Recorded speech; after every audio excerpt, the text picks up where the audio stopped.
You ever sit down to read, say, an article online, and then 45 minutes later you look up and realize you've clicked through a dozen links, watched some random video, checked your email, and you've completely forgotten what you even started reading in the first place? Yeah, if that sounds familiar, it's because the way we read, our whole relationship with the written word, has been fundamentally rewired. I mean, this question, it probably hits a little too close to home for a lot of us, right?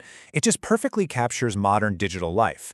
We're in the state of constant, fragmented information overload. It's like we're swimming in an ocean of text, but are we ever really going for a deep dive? So, to understand how we got here, we're going to look at a really fascinating piece of research that's basically a time capsule. It's an academic paper that caught this exact moment, this pivotal transition from print to pixels, right before smartphones came along and completely changed the game all over again. Yeah, the study we're digging into today was published way back in 2012. Now just think about that for a second. In internet years, that's ancient history. This was a world where most of us were still using desktops and laptops to get online. The digital world was on the brink of a massive change, and this study gives us a perfect snapshot of that time. So the researchers went out and surveyed 676 university students. These were young people who basically grew up with this new technology, and the goal was to figure out how the internet was already shaping their reading habits. Now, out of that group, the researchers zoomed in on the 302 students who were regular online readers, or e-readers, as they called them. You could almost think of these students as the pioneers, you know? They were living the reading habits that so many of us now just consider normal. And here's the crucial point the study makes.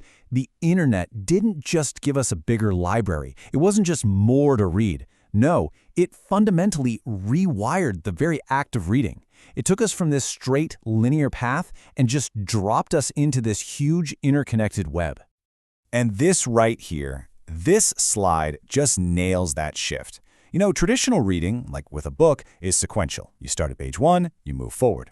It's concentrated, but online, it's totally non-sequential. You're jumping from link to link. It's often superficial because we're scanning for keywords, and it's super interactive. We're not just reading the text, we're actively navigating it.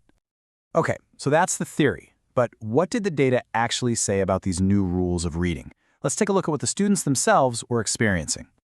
And whoa, the findings were stark. A huge majority of these online readers felt their old-school reading skills were slipping.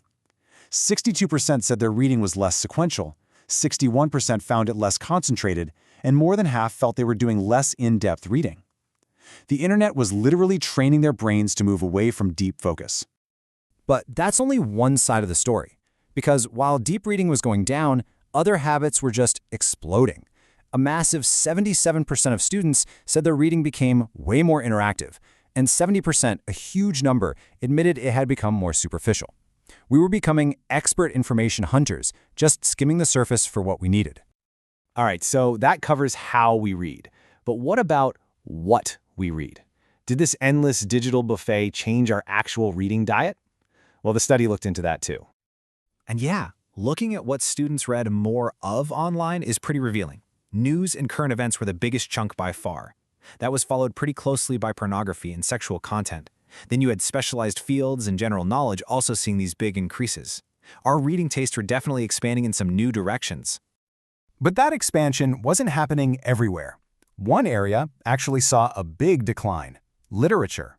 And what's really interesting is that the study cites this earlier report showing that this trend of reading less fiction, well, it was already happening even before the internet really took over our lives.